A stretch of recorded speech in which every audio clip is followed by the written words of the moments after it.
We're going to talk about the fundamentals of building muscle. I'm going to talk about a way to build muscle quickly and as fast as possible. The results that I got in my first couple of years of training, I would have seen those results in about half a year if I had followed and implemented these tips and advice that I'm about to lay out right now. So the basics of it is, of course, you got to work out and eat protein. When you stress a muscle properly, give it sufficient tension, your muscles are going to break down, then you're going to build them back up. Muscle growth doesn't occur in the gym. It occurs when you're done with the gym, when you're basically recovering. That's when the muscle growth happens. And then you rebuild your muscles with protein. Now, in terms of how much protein you need, if you're really trying to build muscle, especially if you're trying to build muscle as fast as possible, you want to eat for 1 gram of protein per pound of body weight per day. So if you weigh 157 pounds, you want to eat 157 grams of protein. That may sound like a lot, but that's going to be the amount of protein that you need for the fastest amount of muscle growth possible. Of course, you're going to want to be eating a lot of meat, but keep in mind that protein comes in a lot of different forms and you don't have to limit yourself to just meat. There's a lot of foods out there that have a good protein source that you can diversify your eating habits. So mixed nuts are going to have a lot of protein in them. A lot of dairy products have protein in them. Yogurt, especially Greek yogurt, is going to have about the highest protein content that you can get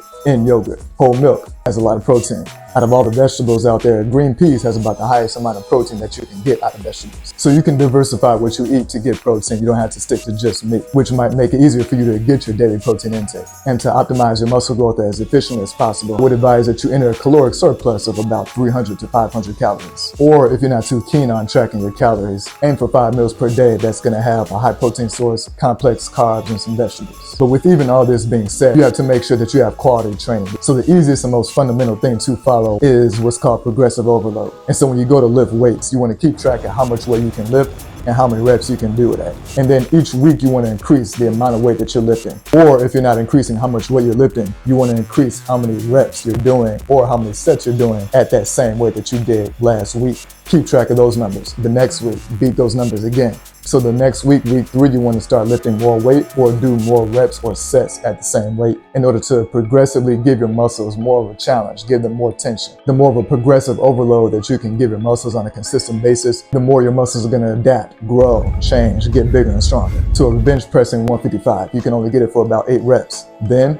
start working on 155. The next week after that, try 155 for 10 reps. Week after that, 155 for 12 reps. Increase the weight again to 175, repeat process. You will eventually hit plateaus and your progress will eventually slow down. And so when you start to go into this, other factors are going to come into play, which are equally, if not more important to adding muscle. So for example, one thing you want to make sure you're doing is focusing on time under tension. So time under tension leads to new muscle growth. For maximum recruitment of your muscle fibers, you have to feel the stretch at the bottom of your reps. And you have to hold the contraction at the top of your rep. This is when people say squeeze when you get to the top of your rep to establish a mind-muscle connection. The better mind-muscle connection you have, your muscles are going to respond to a workout either way. But when you focus on the time under tension, your muscles respond that much better. It almost doubles how much muscle growth comes from your workout. Now, a good way to get this mind-muscle connection for maximum muscle growth is by doing pre-exhaustion sets before your compound movements or your big lifts. It's natural to do the big lifts first and then the smaller isolation exercises later.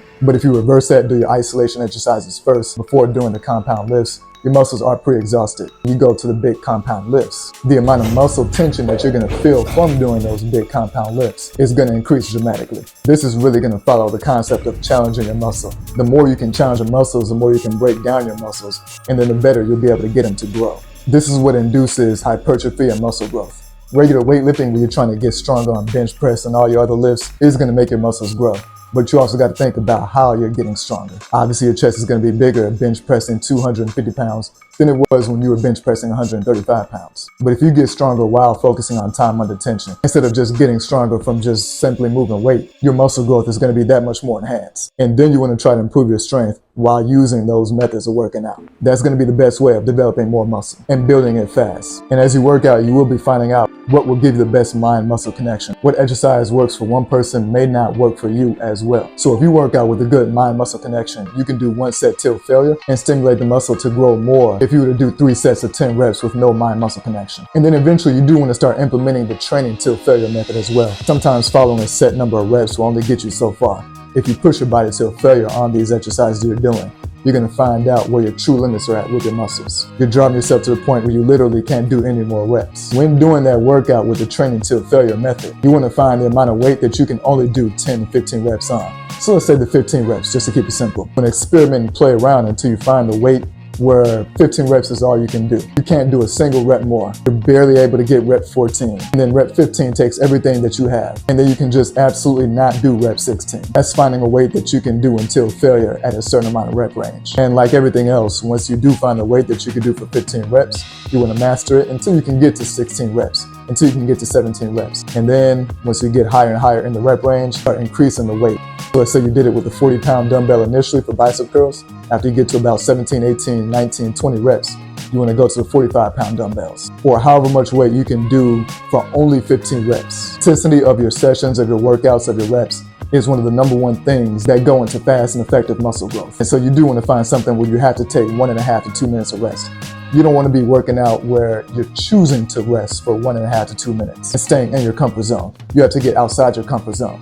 And so challenging yourself to the point where you have no choice but to rest for 1.5 to 2 minutes. Once you found that kind of zone, then you know that you're pushing yourself to your limit and you're implementing the right workout intensity to achieve maximum muscle growth. But you do want to have rest days also. And you probably heard these numbers before, but about 8 hours of sleep is going to be the most beneficial to proper recovery. And if you are trying to build muscle as fast as possible, one thing you don't want to do is being too lean. Being too lean is actually detrimental to muscle growth.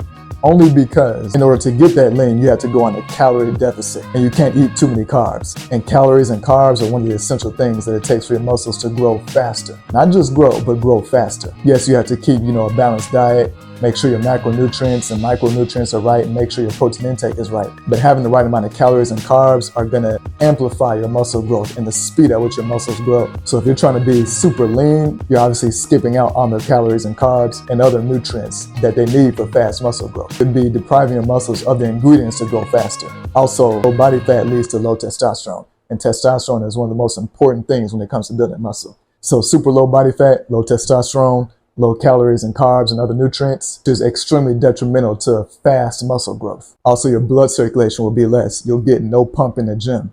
Your muscles just won't be pumped up at all. Your energy is going to be cut in half. I've gone through all this myself, so I already know from personal experience, along with hearing about it firsthand and secondhand. You'll have no energy in the gym to even work out in the first place. And if you can't get energy to work out as intensely as you can, you're not going to be able to develop hardly any muscle at any realistic speed. And then, of course, you have to fuel your body properly for the workouts. So as you're starting your day, 3 meals before your workout, and they don't have to be big meals, they can be small meals, but about 2 to 3 meals before your workout is going to be a good amount of food in order to properly fuel your body for your exercises. So really fast muscle growth just comes down to those 3 principles: your eating, your training, and your recovery. If you maximize how well you're doing all 3 of those things, you're going to see a fast and dramatic increase in muscle and change in your physique.